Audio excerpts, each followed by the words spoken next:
Right then, it's a quick walk around video for a Honda CR-V. It's a 1.6 SE diesel. Car's covered 69,000 miles. Really nicely looked after the car. Go around there for you. Finished in passion red, which always looks absolutely fantastic on the cars, especially in the flesh. Unfortunately, videos never do it justice. Lights and lenses clear and intact. Bonnet very, very clean indeed. Can't see any obvious indentations. Come to the near side first. Very smooth in the panel work. That always look very nice on the car.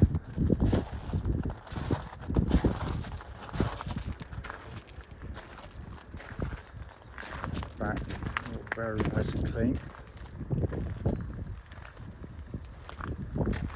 Boot area again, kept very nicely. And the offside, driver's side, lovely and smooth in the panel work. Side rear alloy, absolutely lovely. The main panels, really nice on the car. And there'll always be the odd tiny little sort of stone chip touching done over the years, but in all honesty, the car is age and miles, it's done it very nicely. It's coming to the boot area, absolutely enormous boot, and it's been kept in beautiful condition. It's coming to the back now, enormous amounts of rear legroom, and unlike so many CR-Vs, which are very heavily used by families, in particular for kids, this one's been kept in lovely condition. Video does have a habit of making some of the seats look a bit purpley. They're not, it is jet black inside the car. Coming on the front of the passenger side, lovely condition there. Driver's passenger seat, again, super condition. Finally come to the driver's side, absolutely lovely condition. Again, just worth repeating that it isn't that sort of pinky purpley look, it is jet black on the seats. Inside the car now, engine's running so the dash can be seen illuminated, and it's in absolutely super condition in here. Just pop up here, hopefully you can see there the rear parking camera working exactly as it should. But it has been kept superbly. Just to quickly show you there, dashboard binnacle, 69,634 miles, and there are no warning lights on the dashboard at all. Finally, just to show you there, owner's manual and lock and wheel nut key, all here and present with the car. Right then, this is a quick road test video, and this is for a Honda CR-V 1.6 SE diesel. The car is registered DK64ZFF and mileage 69,635. The reason for our videos is just to ensure basically that if anyone's looking at any of the cars we're selling, they get to see the car advertised in operation. The reason we feel it's important is because unfortunately, like lots of people, we've been to see cars which have looked absolutely fine in photographs or description, but only then to get there and find out there's an obvious fault that shows up when you drive the car, which can be hugely annoying. We do the road tests on these very quiet country roads in this lovely part of Gloucestershire, even on a foul day like today. Hopefully, because this actually, I should say, this forms part of the road test route we take our customers on, which hopefully means that it'll be representative of what you'd feel yourself if you went on a test drive in the car. So coming to the car, obviously very well looked after vehicle. Shows that immediately as soon as you drive the car, because it feels as tight as a drum in every way. Engine starts instantly and such a sort of smooth, even idle. There are no warning lights on the dashboard at all relating to the engine or any other part of the car. Temperature gauge running at a third, which is exactly where it's meant to be on a Honda vehicle. The engines are superb diesel engines. You basically buy a diesel, obviously, first and foremost for economy, isn't it? To be brutally honest with you. And the economy comes very easily to the car. They're very good on fuel. It's also, being a Honda, very well engineered, which means they've got a reputation for being incredibly reliable over huge mileages with just good regular maintenance.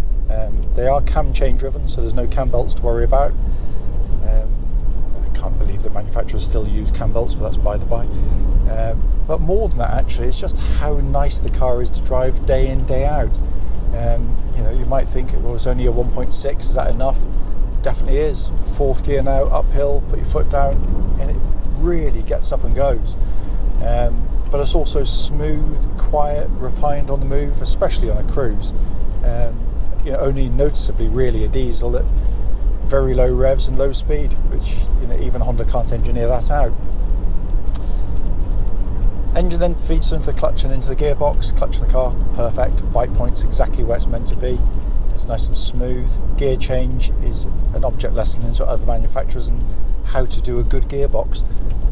They're robust, they're reliable, but the gear change quality, positioning the gear lever, actuation is absolutely perfect. Short in throw, it's snappy in action, lovely engagement as it goes into gears. Really is perfection, I have to say. And that feels exactly as it would have done when it was new, because they just don't seem to show any signs of wear. So coming on to the steering and chassis. Steering for me is sort of, because it's the thing that you jump in, you get that first impression of a car. I detest, I have to say, cars with over light power steering. This has got nice weighting to it. It's accurate, it's precise, it flows and works with the chassis absolutely perfectly. It also tracks nice and straight. There's no vibrations at this speed or any speed up to the legal limit. But the chassis itself, because these are essentially, they are family cars to get you and your family from A to B comfortably, and it does a brilliant job at it. It's got a really well judged, compliant ride, but the suspension's firm enough to still allow for corners like this one here to be taken without any fuss whatsoever. It just flows through, very little body roll, almost no body motion going on, which you get with cars which are over softly sprung. It's a really, really nice setup. Also, by the way, no clunks, no rattles, nothing from underneath the vehicle, so all tight as a drum there. And brakes on the car are excellent, pull up nice and keenly, powerful brakes without any pulsing or vibrations coming back through the brake pedal either, so all in fine fettle. And then we come inside the car. These are beautifully put together cars. There's no squeaks, no rattles. You've got superb visibility around the vehicle. When you sit inside, you feel immediately in control of the car. None of this kind of where you feel as though you're sort of, I don't know, sometimes you get in a car and you just feel it's sort of overpowering you in terms of kind of visibility is poor, blind spots, dashboards are up here somewhere. This has got quite a low dash line in front, these huge wing mirrors, lovely visibility all around. And a dashboard, the simplicity itself, the joy of joys in a modern world of overcomplicated cars. Jump in something like this and just be able to get in, push a button, just start your radio and all the other controls. It's beautifully done. Big, simple, easy to use radio there. Dual zone climate control system, so you can have different temperatures side to side if you so wish, and that pumps out lovely cold air coming through the car as well. I checked at a nice warm workshop earlier. All of the switchgear, as is always the case with Honda, has that lovely high quality damped feel. When you press a button it feels substantial, satisfying to use. And then you've got this dash binnacle in front, which is again by modern standards so simple.